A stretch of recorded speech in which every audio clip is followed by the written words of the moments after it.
राम नाम कितना मूल्यवान है क्या आप जानते हैं? एक बार एक दुखी व्यक्ति ने एक सिद्ध महात्मा से दिव्य उपाय अथवा मंत्र बताने का अनुरोध किया, जिससे उसके सारे कष्ट दूर हो जाएं और मनोवांछित फल प्राप्त हो। जब महात्मा जी की सेवा करते करते बहुत दिन बीत गए, तब महात्मा जी ने उससे कहा कि मैं तुम्हें एक ऐसा गोपनीय मंत्र देता हूं जिसका पता बहुत कम लोगों को है। यह मंत्र परम गुप्त और अमूल्य है, अतः किसी से कहना नहीं। इतना कहकर महात्मा जी उसके कान में धीरे से कह दिया, राम। वह व्यक्ति राम नाम जपते हुए एक दिन गंगा नहाकर लौट रहा था, तो उसने देखा कि हजारों की संख्या में गंगा नहाकर जोर जोर से राम राम पुकारते चले आ रहे थे। उसके मन में विचार आया कि महात्मा तो राम मंत्र को बड़ा गुप्त बतलाते थे, मुझसे कह भी दिया था कि किसी से कहना नहीं, परंतु इसको तो सभी जानते हैं। हजारों मनुष्य राम राम पुकारते हुए चल रहे हैं। उस व्यक्ति के मन में संशय उत्पन्न हुआ। वह महात्मा जी के पास गया और पूछा, राम नाम तो सब जानते हैं, इस नाम में विशेष और अनोखी और चमत्कारिक बात क्या है? महात्मा जी ने सुनकर कहा कि तुम्हारा उत्तर बाद में दूंगा, पहले तुम मेरा एक कार्य करो।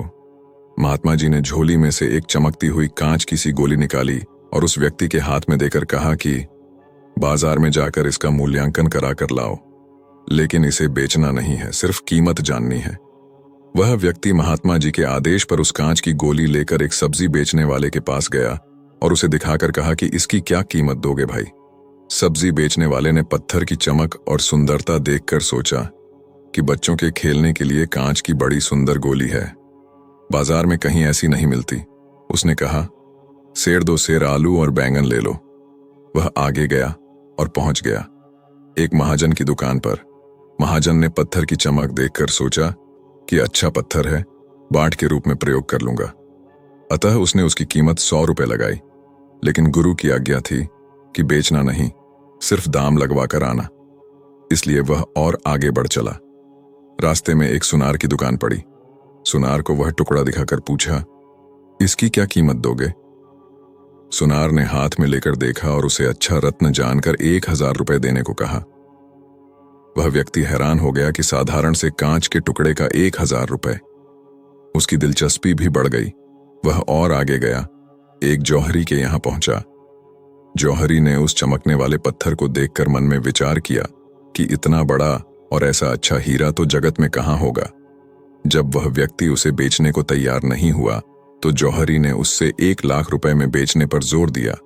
उस व्यक्ति ने सोचा कि हो न हो, है तो कोई बड़ी मूल्यवान वस्तु। वह और आगे बढ़ा और एक दूसरे बड़े जौहरी की दुकान पर गया। वह व्यक्ति पूर्व में उस चमकदार पत्थर को मामूली कांच समझता था, परंतु ज्यों-ज्यों कीमत बढ़ती गई, त्यों-त्यों उसका उत्साह बढ़ता गया। बड़े जौहरी ने हीरा देखकर कहा कि यह तो अमूल्य एवं दुर्लभ हीरा है।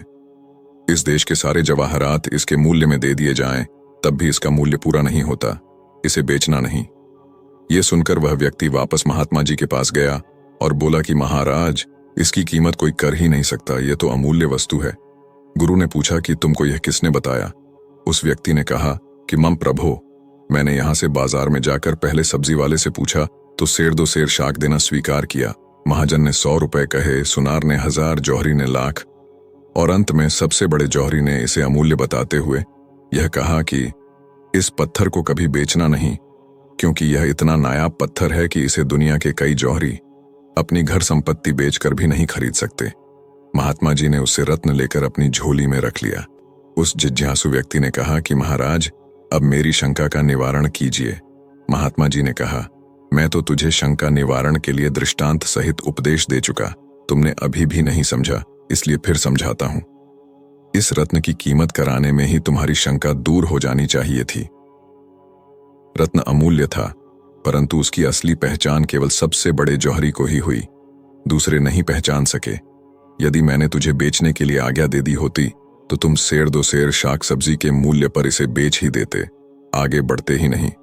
अमूल्य वस्तु कौड़ी के मूल्य चली जाती, कितना बड़ा नुकसान होता। इसी प्रकार श्री राम नाम भी गुप्त और अमूल्य पदार्थ है। इसकी पहचान सबको नहीं है और न इसका मूल्य ही सब कोई जानते हैं। चीज हाथ में होने पर भी जब तक उसकी पहचान नहीं होती, तब तक उसका आदमीपन गुप्त ही रहता है। इसी तरह राम नाम के असली महत्व को भी बहुत कम लोग जानते हैं।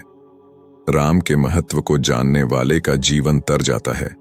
राम का नाम लेने से आपके जीवन का हर कष्ट दूर हो जाता है।